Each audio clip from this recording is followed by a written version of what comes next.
Você já ouviu expressões, ouviu manchetes do tipo "essa foi a pior seca dos últimos 40 anos"? Ou então, "a temperatura neste verão foi a mais elevada dos últimos 30 anos"? Nós não podemos, a partir dessas expressões, fazermos uma análise pessimista ou alarmista do tipo fim de mundo. Mas é claro que é importante para o ser humano, para toda a humanidade, começar a se preocupar com questões ambientais. Nós deixamos para essa nossa última aula do nosso curso a análise sobre problemas do meio ambiente. A humanidade tem se preocupado em parte com essas questões, realizando conferências que tratam dos problemas ambientais. Acompanhe comigo o nosso primeiro quadro para analisarmos algumas dessas conferências. Estamos destacando aí conferências realizadas em Montreal, 1987, o Protocolo de Montreal, tentando erradicar gradualmente a produção do CFC, bem como seu uso e emissão para a atmosfera. A ECO 92, no Rio de Janeiro, aqui no Brasil, preocupada com a conservação da biodiversidade e a exploração econômica sustentável. Ou então, o Protocolo de Quioto, 1997, procurando um corte na emissão de gases responsáveis pelo efeito estufa. Nós apresentamos alguns exemplos de conferências, outras têm sido realizadas. É claro que nessas conferências são discutidas medidas ou projetos para cuidar desses problemas e evitar um agravamento dos mesmos. Vamos observar então um próximo quadro com algumas dessas medidas. Vejam. Medidas necessárias para cuidar melhor do meio ambiente. Primeiro, compatibilizar o crescimento da economia e a proteção ambiental. Claro que a humanidade precisa desse crescimento econômico para gerar riquezas que satisfaçam as necessidades humanas. Muitas pessoas no planeta são muito pobres e sequer têm como viver direito. Mas não podemos pensar apenas no crescimento da economia. Temos que cuidar da proteção ambiental. Temos que pensar na promoção do ecodesenvolvimento, o desenvolvimento da economia com responsabilidade, sem comprometer a biodiversidade, os recursos naturais para gerações futuras. Precisamos resolver o conflito entre o norte rico e o sul pobre. Os países ricos do norte e os países pobres do sul se acusam mutuamente quanto às questões de poluição, de degradação ambiental, e um tenta transferir para o outro a responsabilidade dos cuidados com o meio ambiente. Precisamos também estabelecer metas e prazos para reduzir a emissão desses poluentes. Algumas coisas têm sido feitas, por exemplo, a preocupação com a emissão do CFC, causador do problema do buraco na camada de ozônio, ou dos gases que provocam o efeito estufa. Vamos analisar agora particularmente alguns problemas de comprometimento ambiental, de destruição do meio ambiente. Acompanhe comigo então mais um quadro. A poluição das águas. As águas do planeta, sejam continentais ou oceânicas, vêm sendo seriamente comprometidas. É um dos maiores problemas que a humanidade deverá enfrentar neste século XXI. Poluição pela emissão de esgotos diretamente em rios, represas, os vazamentos de petróleo, que preocupam muito, o despejo de lixo em locais inadequados, o uso indiscriminado de agrotóxicos ou o de mercúrio nos garimpos, produtos químicos que acabam contaminando as fontes de água. Não são apenas as águas do planeta que vêm sendo contaminadas ou prejudicadas. Temos outros exemplos para analisar. Siga comigo, então, em mais um quadro. Agora nós estamos observando o comprometimento dos solos, também fundamentais para o ser humano, para a prática da agricultura. Os solos vêm sendo sistematicamente contaminados pelo uso indiscriminado dos agrotóxicos, pelo uso do mercúrio nos garimpos, pelo depósito de lixo também em locais inadequados. E um problema muito grande em vários locais no planeta é o problema da desertificação. O uso de técnicas agrícolas inadequadas tem comprometido solos, desmatamento excessivo. Isso tem provocado não só a erosão dos solos, a perda destes solos, como a desertificação em muitos locais. Nós já vimos isso, inclusive, no continente africano. Agora, Me acompanhe em mais um quadro. A poluição do ar. A atmosfera do planeta vem sendo poluída de diversas maneiras. Queimadas em florestas ou na agricultura, a emissão de poluentes pela queima de combustíveis fósseis, por indústrias, por veículos. Isso nos tem trazido problemas sérios, como as chuvas ácidas nas grandes áreas urbanas e industriais, o problema da inversão térmica, que afeta, por exemplo, a Grande São Paulo no período entre outono e inverno, o efeito estufa e o buraco na camada de ozônio, que são problemas de alcance mundial.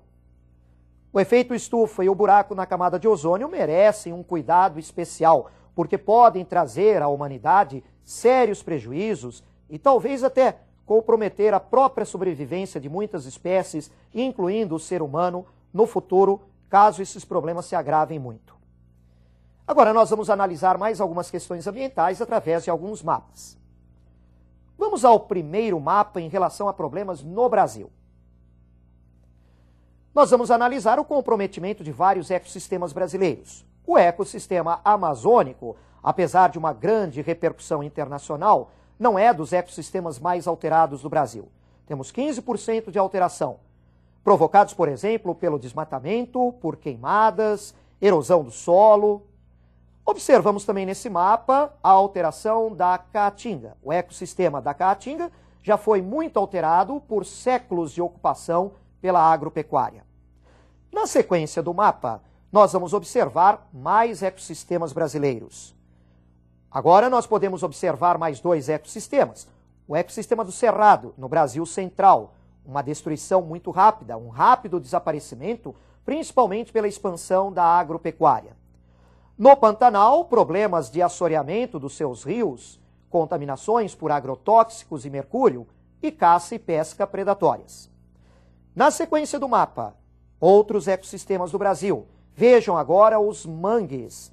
Os mangues constituem um ecossistema muito prejudicado no litoral pelo processo da urbanização, a poluição por esgotos e vazamentos de petróleo e a exploração predatória de seus recursos. Mais uma vez, observando a sequência do mapa, nós vamos agora conferir o ecossistema da Mata Atlântica, 93% de desmatamento, devido à exploração da própria madeira, à expansão da agricultura, expansão urbana e industrial. Ou então, o ecossistema das araucárias, muito alterado, 98% de desmatamento, com o problema da exploração também da madeira e lembrando que lá há um reflorestamento, só que com espécies não nativas. E finalizando com o Brasil, o ecossistema dos campos, na campanha gaúcha, nos Pampas, a retirada de matas-galerias junto aos rios, com o avanço da agricultura, promovendo problemas de erosão do solo e de desertificação em alguns locais. Agora vamos lembrar de alguns problemas de destruição ambiental no mundo através de mais um mapa. Observe comigo então a próxima tela. Nós podemos conferir neste mapa problemas de escala mundial e de diversos tipos. Por exemplo, o problema da desertificação, que nós já salientamos, inclusive na aula da África, na região do Sahel. O problema do desmatamento em florestas tropicais, incluindo florestas aqui no Brasil. Rotas de navios petroleiros. Nessas rotas, observamos manchas de vazamento de petróleo contaminando os oceanos. Problemas localizados de contaminação radioativa. Na Europa, por exemplo, lembrando da explosão do reator nuclear de Chernobyl. Áreas com águas poluídas em oceanos, como por exemplo ao redor da Europa, o mar Mediterrâneo muito poluído. E o problema das chuvas ácidas nas grandes regiões urbanas e industriais, incluindo aqui o Brasil. Nesse mapa que observamos, pudemos verificar o desmatamento de florestas tropicais. Não só as florestas tropicais são desmatadas. Vamos então observar uma tabela com o percentual de desmatamento em vários continentes. Vejam comigo. Na Ásia, o percentual de desmatamento já atinge 72%. A África vem a seguir com 66%, a Europa e a Federação Russa com 42%, na Oceania 35%, e vejam, apesar de muitos acreditarem o contrário, Na América do Sul e na América do Norte e Central, os percentuais de desmatamento são os menores nesses continentes. E agora, para nós concluirmos a aula, vamos analisar algumas figuras que tratam de alguns problemas ambientais específicos. Acompanhe comigo então na tela a nossa primeira figura. Nós estamos observando aí o problema da inversão térmica. Como já falamos, típico aqui na Grande São Paulo durante o período de outono e inverno. Nessa primeira figura temos a situação num dia normal, sem inversão térmica. Correntes de ar quente ascendentes facilitam a dispersão da poluição. Agora observem a sequência desta figura. Nós vamos verificar o que ocorre num dia com inversão térmica. Nesse dia com inversão térmica, a formação de uma camada de ar frio próximo à superfície impede a formação de correntes de ar quente ascendentes e, com isso, a poluição não se dispersa. Ela fica concentrada sobre a área urbana. Esse é um problema que traz complicações de saúde nos habitantes de algumas grandes áreas urbanas, como aqui na Grande São Paulo. Vamos agora a uma outra figura para analisar um outro problema específico. Vejam agora, estamos trabalhando aí com o problema da perfuração, da abertura da camada de ozônio. Essa camada de ozônio na estratosfera, ela protege a superfície do planeta e os seres vivos que nela estão da entrada de radiações solares nocivas, como os raios ultravioletas. Mas o uso do CFC em vários produtos, o uso de aerossóis, tem comprometido a camada de ozônio, causando aberturas nessa camada e permitindo uma maior entrada dessa radiação ultravioleta. Isso pode trazer consequências desastrosas em vários ecossistemas e até mesmo para a própria saúde do ser humano. E agora nós vamos analisar um outro problema ambiental também de escala global, o problema do efeito estufa. Você vai acompanhar comigo então a próxima tela com mais um desenho. Observem comigo.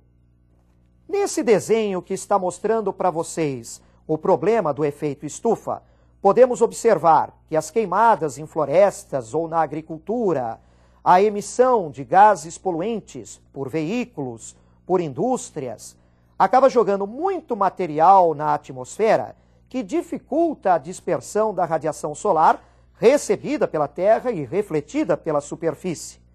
Essa radiação infravermelha fica retida na atmosfera, provocando uma elevação gradual da temperatura. A elevação gradual da temperatura na Terra pode provocar grandes consequências no planeta, inclusive para muitos ecossistemas e para o próprio ser humano. Há alterações climáticas globais, grandes inundações em algumas áreas, desertificações em outras, derretimento das calotas de gelo, elevação do nível de água dos oceanos. Nós analisamos então na aula de hoje alguns importantes problemas relativos ao meio ambiente.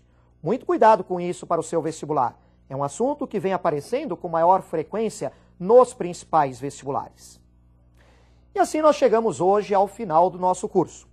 Claro que hoje eu não vou dizer que eu te espero na nossa próxima aula, mesmo porque eu tenho plena segurança, confiança de que você vai se sair muito bem no seu vestibular. Muito obrigado por ter nos acompanhado durante todo esse curso e uma boa prova para você.